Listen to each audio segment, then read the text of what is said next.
Hello there, welcome to the deck building guide. So this is just a general guide. I'm not going into massive detail about this. I'll be doing that in other videos which are going to be faction related. But anyway, let's begin.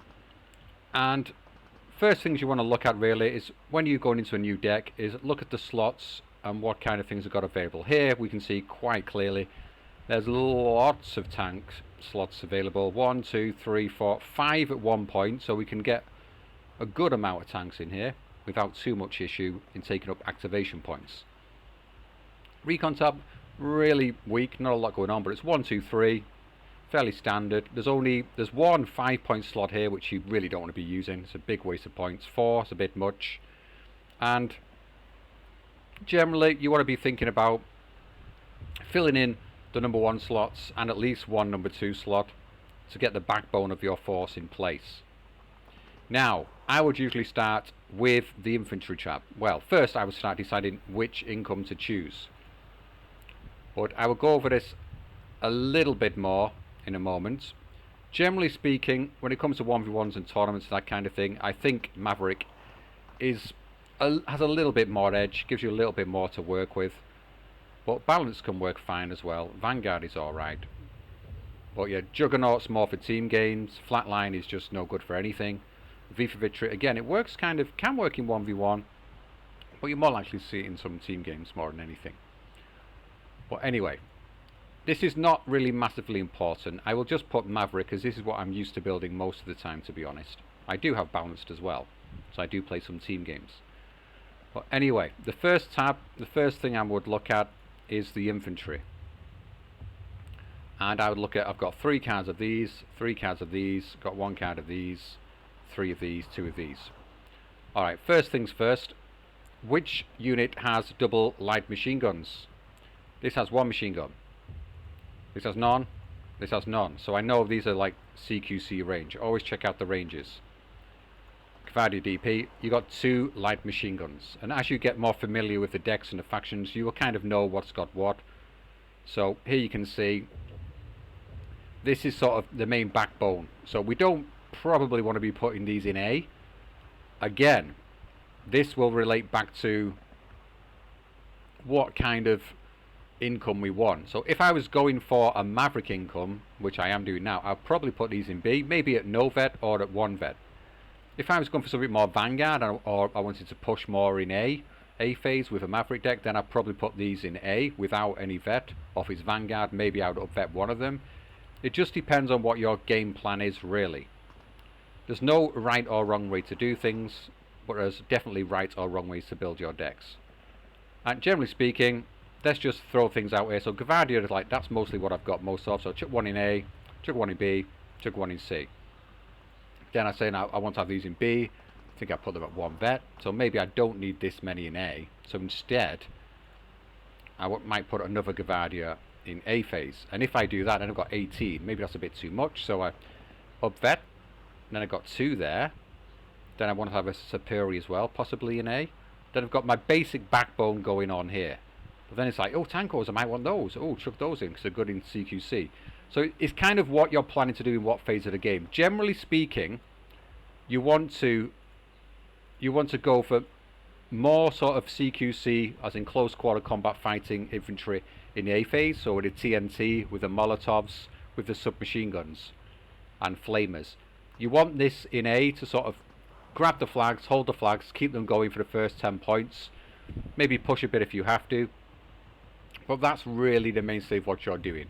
But in this situation, I would not upvet these then. I would keep it at 1 star. And as a rough guide, I would say you want to be having round about 20 infantry cards in A phase.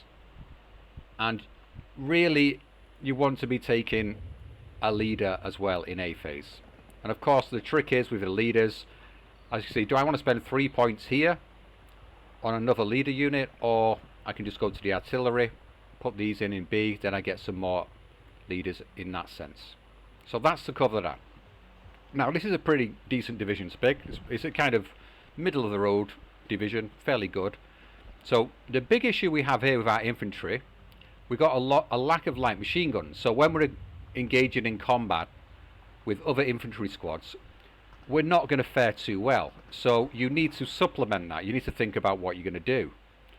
So support tab, we've got some machine guns. We've got the Maxims, 1000 meter range at 25 points, and the SG-43, 1250 meter range at 30 points. So considering that A phase is going to be the problem, I probably want to take a nice big one of these guns in. Maybe I want to upvet it, who knows. Do that. I want to have my flames in there. If you've got flamers, take them, generally nearly all the time, I would say.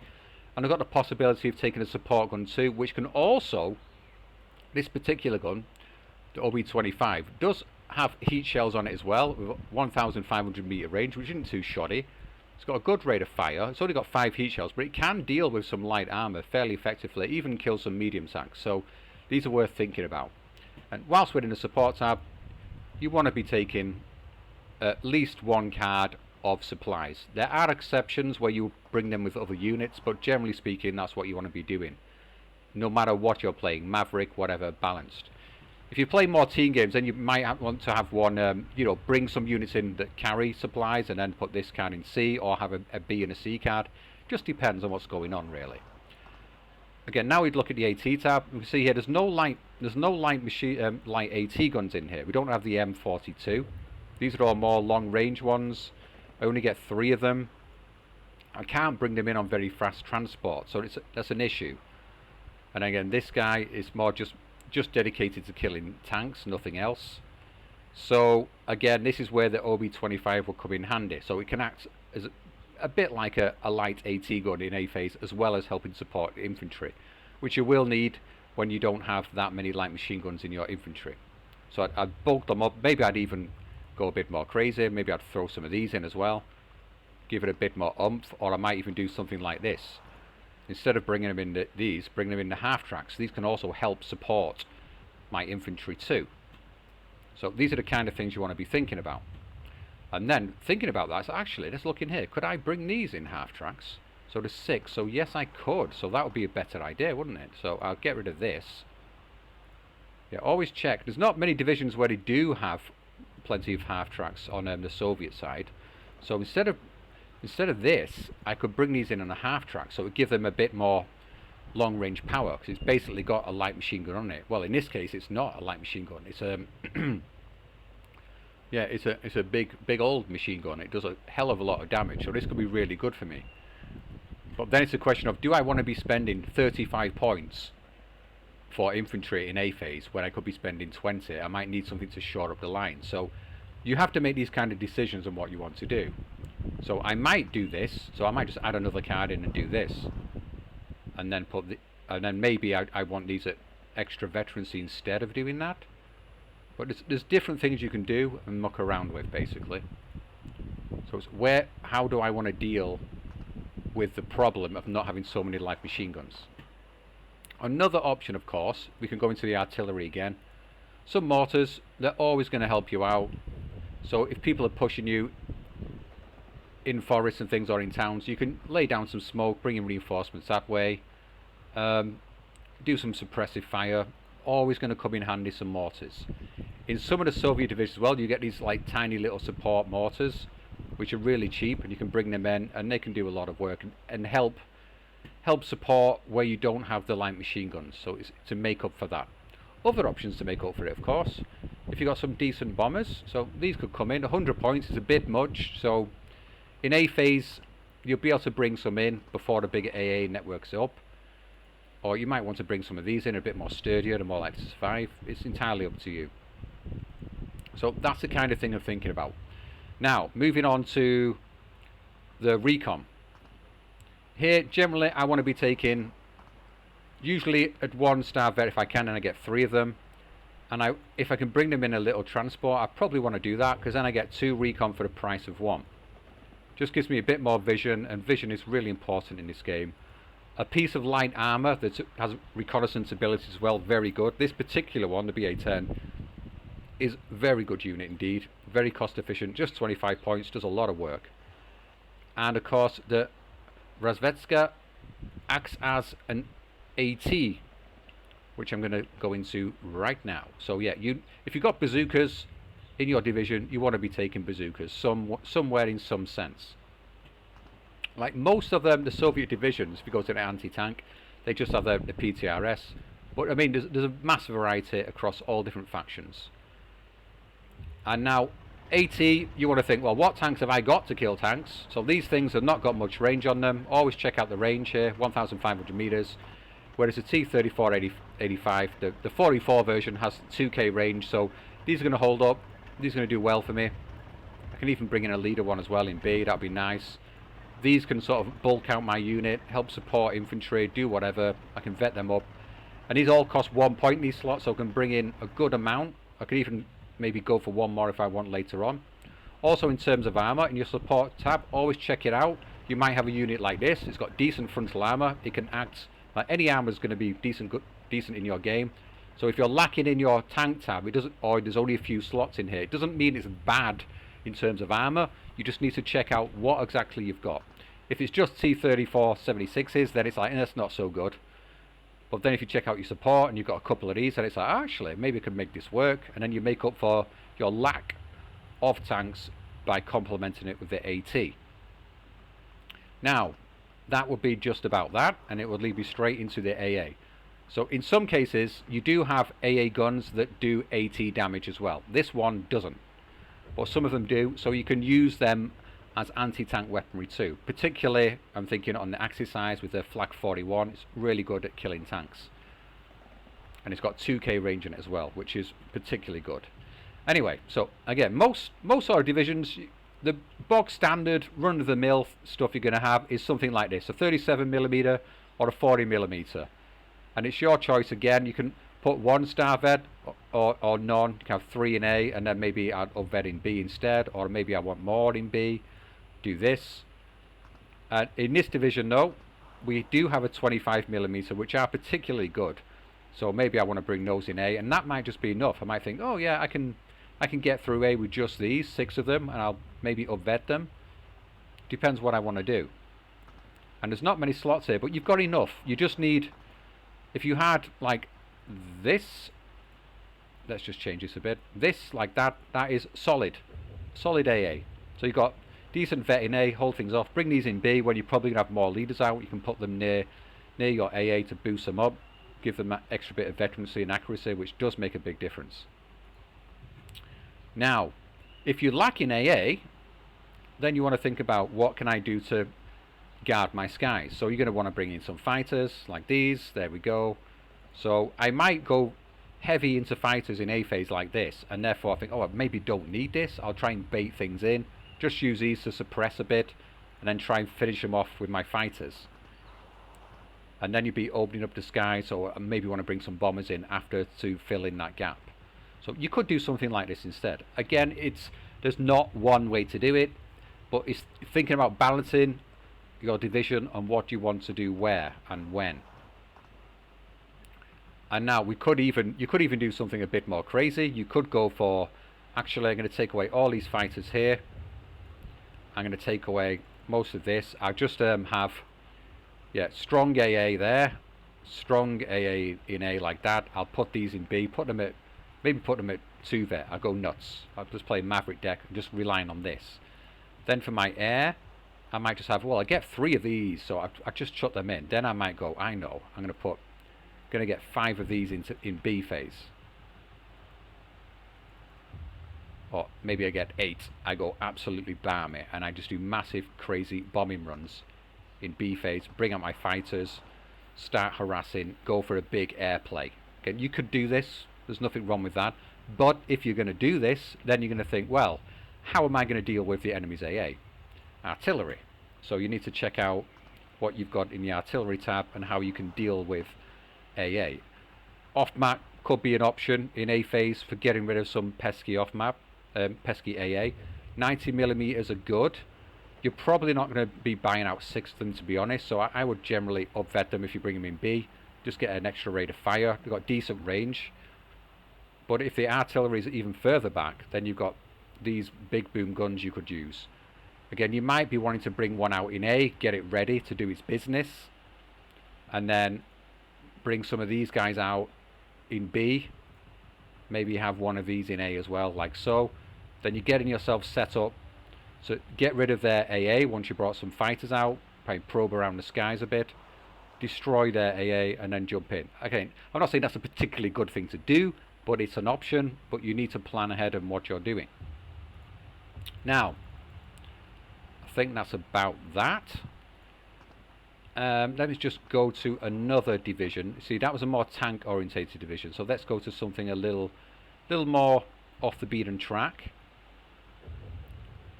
Let's look for an infantry based division. Not that this makes a huge difference where it says infantry here, so let's go for First Volch as an example. Again, you might look here and think, oh, there's no tanks, this is terrible, the armour, it's going to be awful, what am I going to do? Then you look at the tank tab, we've got Tigers. It's not terrible, not too bad. Maybe I'll bring in, 2 and 3, that'd be nice. Could even bring in a leader one in A. Oh, boost them up. So that's solid. But these are heavy tanks, are really expensive. So I'm really lacking on the medium tanks. So now, let's look into recon. Do I have any armour here? Nope.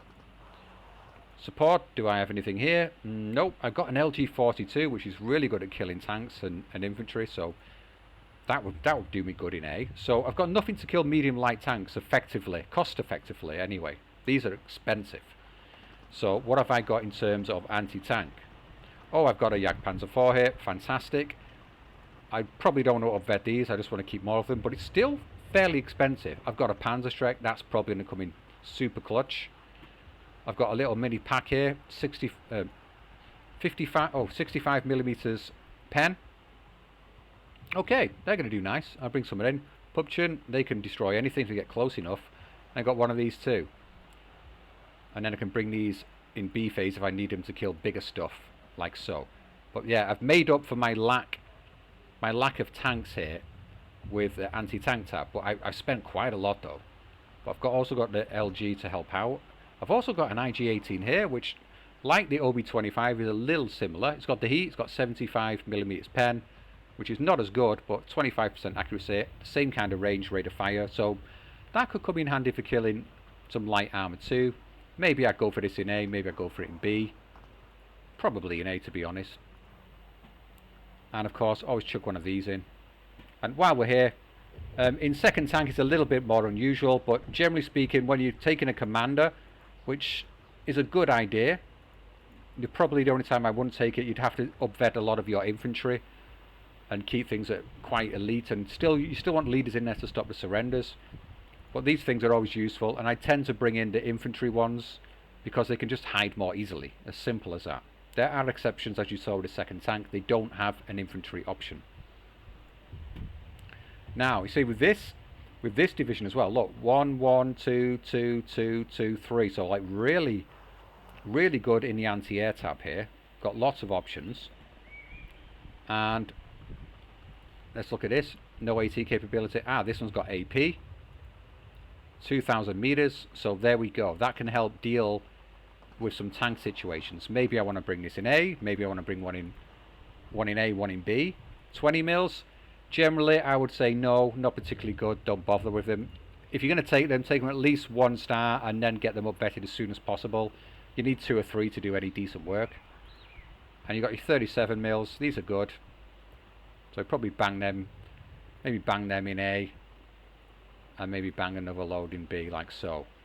And if I was really worried about my air, I might do this, possibly.